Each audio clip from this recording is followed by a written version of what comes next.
E aí galera, tudo bem com vocês? Estamos aí para fazer mais um giro de notícias sobre o Cruzeiro com questões importantes que têm movimentado o ambiente do nosso clube. Meu nome é Emerson Araújo e desde o início eu peço para você deixar o like no vídeo, se inscrever no canal caso ainda não seja inscrito e usar os comentários para deixar as suas opiniões sobre cada um dos temas. Vou começar falando um pouco do Ricardo Drubski, o diretor de futebol do Cruzeiro, que deu uma declaração em entrevista à Rádio 98 falando que ele, a comissão técnica e todos no Cruzeiro estão muito satisfeitos com a qualidade do elenco que tem hoje. Segundo o diretor, além do Regis que foi contratado, Lucas França e Patrick Bray que retornaram de empréstimo, o Cruzeiro vai trazer mais 2 ou 3 jogadores, mas apesar dessas lacunas que ainda precisam ser resolvidas, ele confia muito no trabalho do Anderson e na qualidade dos jogadores que tem. Eu até concordo com essa visão do Drubski, gostaria que vocês opinassem sobre isso, se acham que o Cruzeiro precisa ou não de uma reformulação. E na minha opinião, hoje todos os jogadores do Cruzeiro estão em subrendimento, pelo menos essa é a última impressão que a gente teve deles durante o trabalho do Adilson Batista, Na verdade já tem aí praticamente 2 meses que não tem jogo, então todo mundo agora vai precisar mesmo de um recondicionamento. Mas a nossa avaliação hoje ela é muito calcada naquilo que foi feito nos 2 primeiros meses, durante o trabalho do Adilson,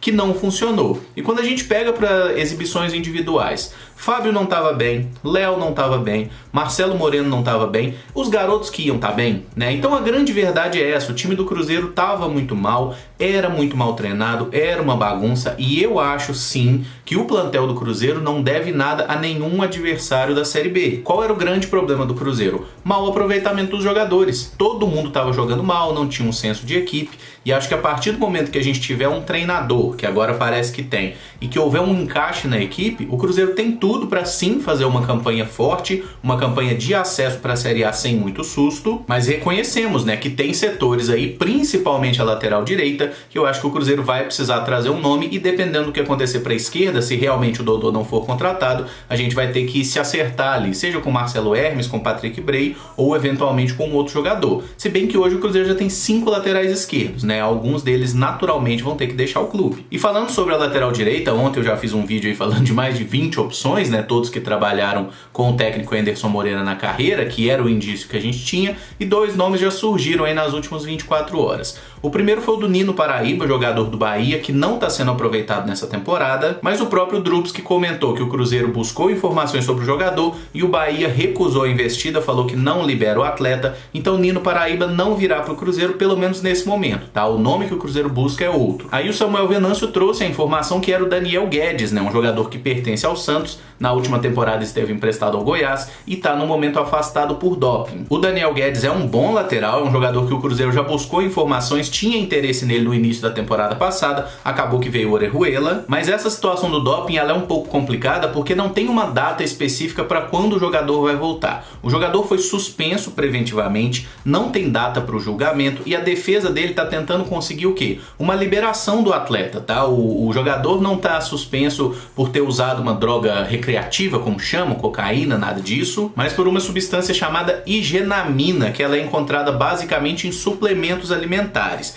Então é uma situação que o jogador pode até ser absolvido, existe essa hipótese, mas eu acho muito complicado a gente ficar esperando um atleta sem ter uma data certa. Bom jogador eu acho que o Daniel Guedes ele é ofensivo, é um jogador que apoia melhor o ataque, tem bem mais vitalidade que o Edilson, que hoje é o lateral direito do Cruzeiro, e eu entendo que se fosse possível, se ele puder chegar e jogar, é um bom nome sim, é um cara que vai agregar o elenco. Mas tem essa situação, essa pendência aí, e fica muito difícil a gente tecer qualquer prognóstico. Falando de mais um lateral direito, dessa vez um que deixou o Cruzeiro no início dessa temporada, o garoto Everton, que passou pela nossa base e jogou 5 partidas pelo profissional no ano passado. O jogador que atualmente defende o Red Bull Bragantino falou um pouco da experiência vivida no Cruzeiro no rebaixamento na temporada passada, revelou que os jogadores mais experientes, os cobras, não conversavam direito, não conversavam perto dos jogadores jovens, ficavam só conversando entre eles, e o Everton ainda completou, com a opinião dele, que se o Rogério Ceni tivesse continuado no clube, certamente a gente não teria caído. Essa opinião de que se o Rogério Ceni tivesse sido mantido, o Cruzeiro estaria na Série A, eu acho que 99% dos cruzeirenses concordam que seja um fato,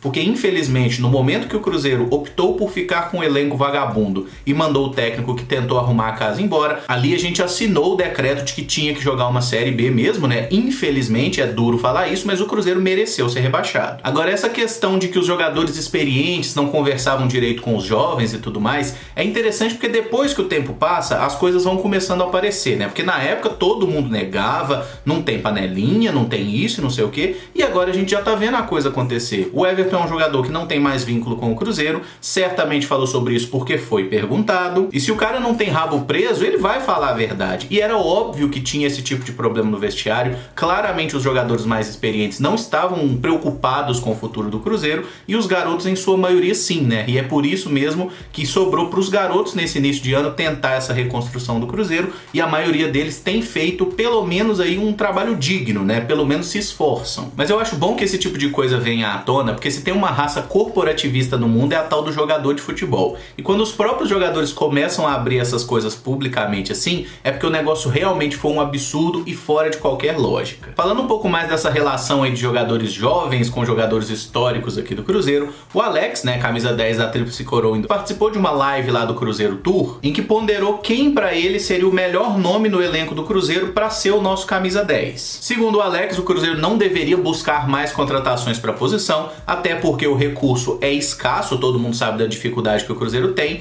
e na opinião dele, o melhor nome que o Cruzeiro tem hoje e deveria apostar nesse jogador é o Maurício. Segundo o Alex, ele justifica a aposta por ser um jogador da casa, que tem sentimento pelo Cruzeiro, que naturalmente vai oscilar pela idade, mas que pode ajudar muito o clube tecnicamente e também no futuro através de uma venda. E eu trouxe essa notícia só pra gente pensar um pouco no que isso não deve representar na cabeça de um jogador como o Maurício, ouvir o Alex, que é disparadamente um dos melhores meia atacantes aí da história do futebol. Tava até me atentando a uma questão esses dias, que eu vi ele participando de uma entrevista, de um programa lá com o Desimpedidos, né? E o Alex fala que ele realmente marcou mais gols na carreira do que o Ronaldo Fenômeno, por exemplo. E não era atacante, ele era um meia, né? Ele era um meia dos bons, não era só o meia de chegada no ataque, ele era de fato um armador. Aí que a gente olha e pensa um pouquinho no tamanho que esse camarada não teve. E faço também um paralelo com muitos torcedores, né? Que eu vi aí comentários aqui no canal, que é uma boa amostra que eu tenho de como vocês estão pensando. Muita gente criticando pesado o Maurício nesse início de ano e não sei o que, como se não fosse um jogador que valesse a pena, né? O Alex, que é um cara que teve lá dentro,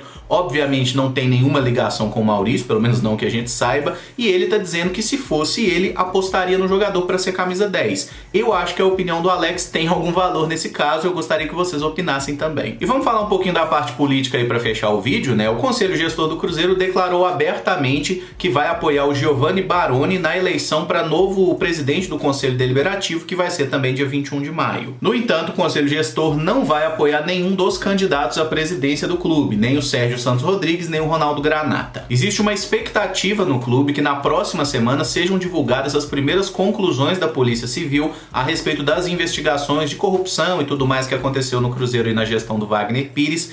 É uma expectativa, vamos aguardar se tudo dá certo, mas pode ser que na próxima semana a gente tenha novidade, e pode ser que essa próxima semana marque também o relatório da Kroll, né, a empresa que foi contratada pelo Cruzeiro para fazer aquela investigação corporativa, e se for comprovada a gestão temerária, o Cruzeiro poderá solicitar aquele seguro de 20 milhões de reais. Então pode ser que essa próxima semana seja de boas notícias, mas vamos aguardar sem criar muita expectativa, né? Tá todo mundo doido para ver as pessoas que fizeram tão mal pro Cruzeiro pagar por isso, mas enfim, a justiça tem demorado muito e vamos ver se realmente aparece alguma coisa nova aí nessa próxima semana. Sobre a eleição do Conselho Deliberativo, o pessoal do Super Esportes fez uma série de entrevistas ao vivo aí, 4 entrevistas com os 4 candidatos à presidência do Conselho Deliberativo. A eleição também será no dia 21, não vou aqui trazer as informações de cada um, até porque sinceramente a opinião desses caras e esse discursinho político dá uma embrulhada no estômago, mas quem tiver a fim de conferir em detalhes o que cada um dos 4 pensa, vai lá no portal Super Esportes, que tem lá as 4 entrevistas, você pode conferir